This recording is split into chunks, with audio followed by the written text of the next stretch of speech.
Hey everyone, welcome back to my workbench. So I went through and I made my cuts on the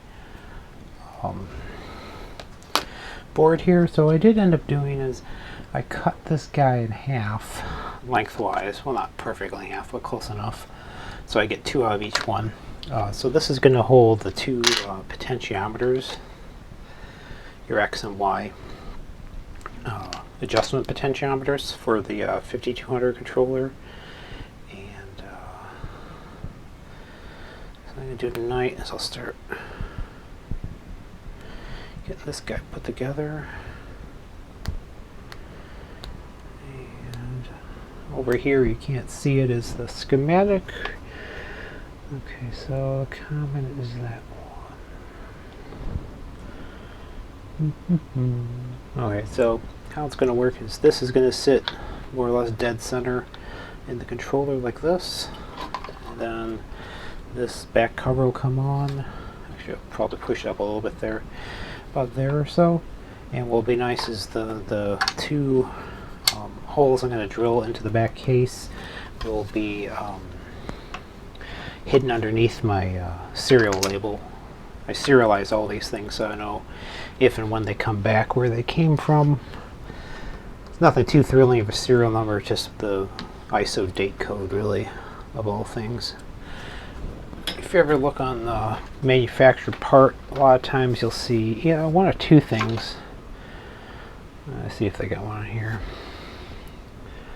This one just says a preventative maintenance.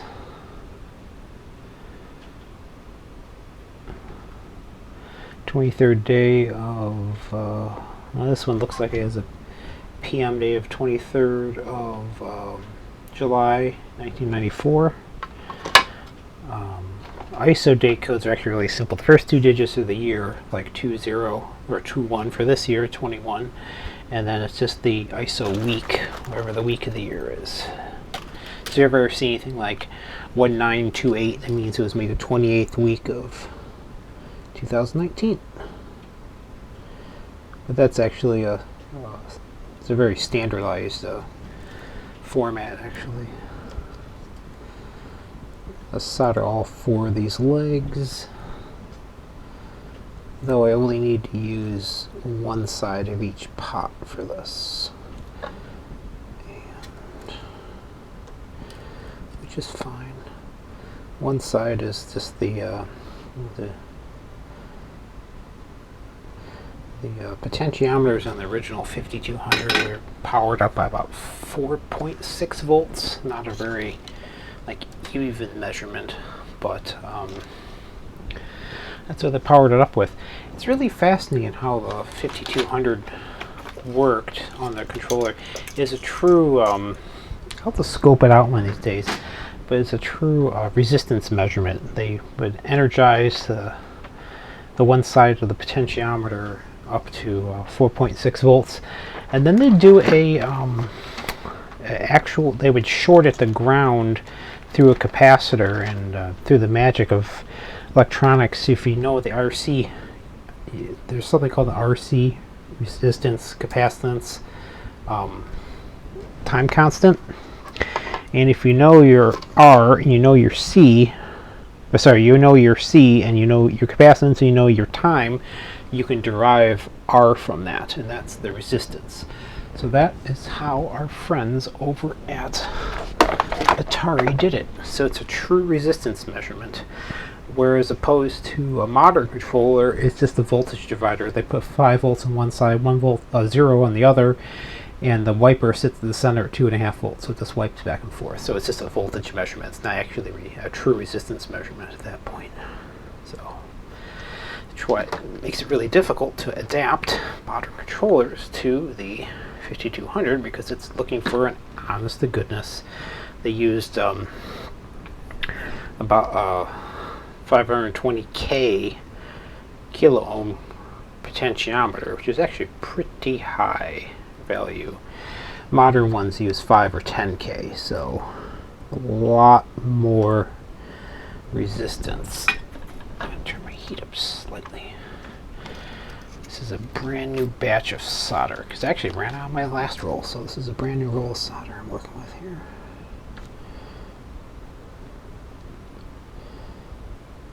So,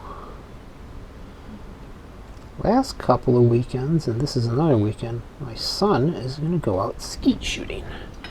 He's really good at it. He's never done it before. 2 weeks ago. He's actually quite good at it, so I'm quite proud of him in this skeet shooting. It's funny because I'm like a liberal as hell Democrat, but I got no problem with guns. As long as you learn them responsibly, there's nothing wrong with it. It's a big part of American culture. I'm not a huge fan of guns, but you can't exactly conceal carry a 12 gauge shotgun on you that well. Unless you illegally shorten it. But that's not happening at the gun club. Those clay pigeons move fast. Oh my goodness, it's crazy. It's pretty flat. Oh, it's my OCD kicking in. I don't like when they don't seem perfectly flat. This one needs to be reflowed.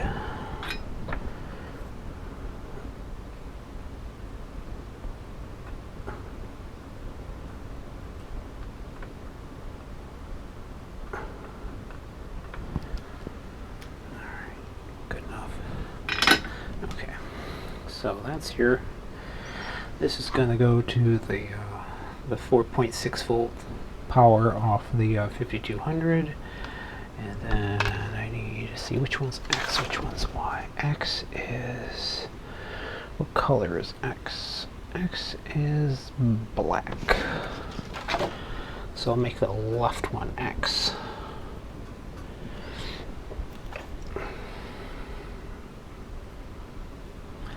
See, I'm reusing the wire. I took off the original Jaguar controller for all the little jumper wires I need to do on here. It's actually worked out really well so far.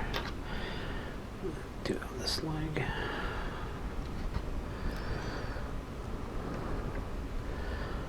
This is about the first time I really shown how I make one of these controllers. So this is my first version 2.0, like I said before, with accessible pots and then the new stream relief. So I'm getting one back from Frank in the mail, and I am going to go ahead and upgrade that one to this. So I'll have one on hand for new orders, and I'll upgrade it. So if anyone's bought like the older versions of my controllers, you can always contact me at retro@cyberfreak.com, and that's freak with a PH. And if you want to upgrade it, you can send it back to me and I can take care of it for you. Because I've learned a lot over the last couple of years how to make these. And the Y is pink. So yeah, but I've learned a lot in the last few years on how these all work. So I'm continuously making improvements. So I don't want to leave anyone thinking, oh, I have a old version. You can send it back to me and I'll take care of it for you. I'll update to the latest and greatest everything. Yeah, I've sold one of these to the guys up in Canada. I do the Atari 5200 podcast. A bunch of people all over the country. I haven't had too many complaints, and I try to respond quickly if there's an issue. Because 5200 is such an underappreciated system. It really needs some love. So that's why I'm here. Give it some love. So center line is going to be right about there. By the look of it. And then I want to go ahead and push it up just a little bit. Let's make sure it doesn't hit anywhere. No, that's way off. Let's see, how should I attack this? Double side tape? Yeah, why not? When it's all put together, it's actually pinned pretty hard against the back cover, so it's not going anywhere. Okay, that's in, that's wired, that's wired. So a little duct tape. This is Duck brand.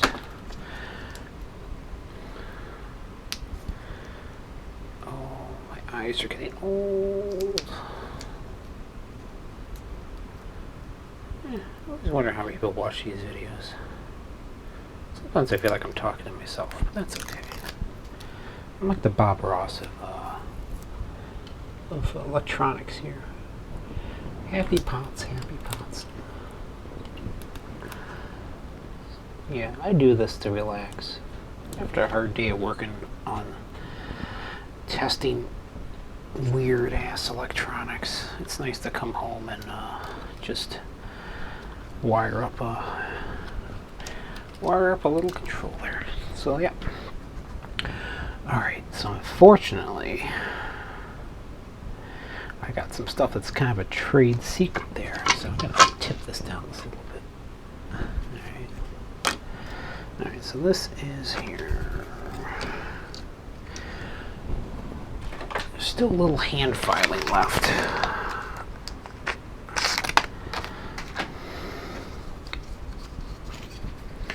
There's a couple spots in here I still have to hand file. It's because you can't really do it on the machine very effectively.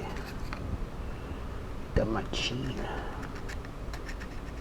Where's my triangular file?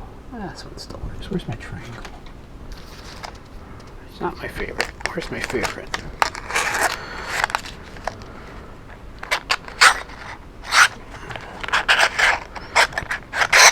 Yeah, it is my favorite. That's my favorite file right there.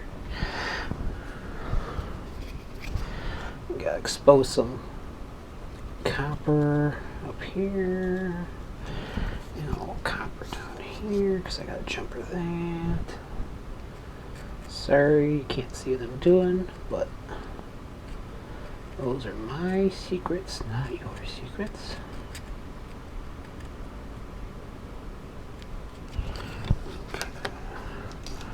I love lead solder. It flows so nice. Oh, so nice. Never have to worry about it creeping or anything. No dendrites to worry about, all that garbage. It just works. And the amount of lead I put in these things is so tiny anyway, it's ridiculous.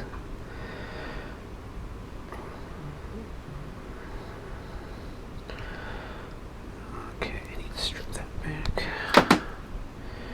Tin that. Now you can see I put close to, well, if I'm just building up one controller, I put about, close to an hour of labor into it, start to finish. So that is why I can't give these away. There's no automation here. I don't have, it's not out at Foxconn getting cranked out somewhere. It's just a guy sitting here soldering all the stuff by hand. Okay, so this is the extension cable with the new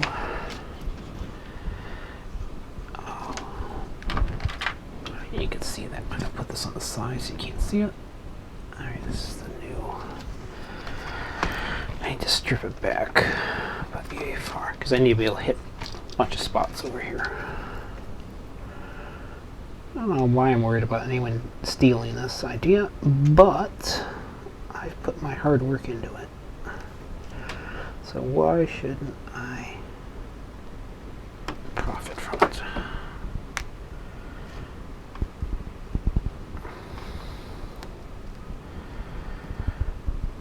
This is all normal colors. Where's the reds? There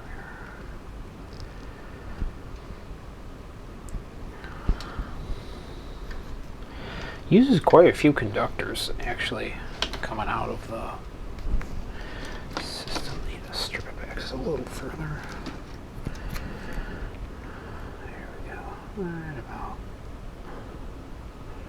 there. Let's see. Coming in. So, actually, I went along this time, but that's okay.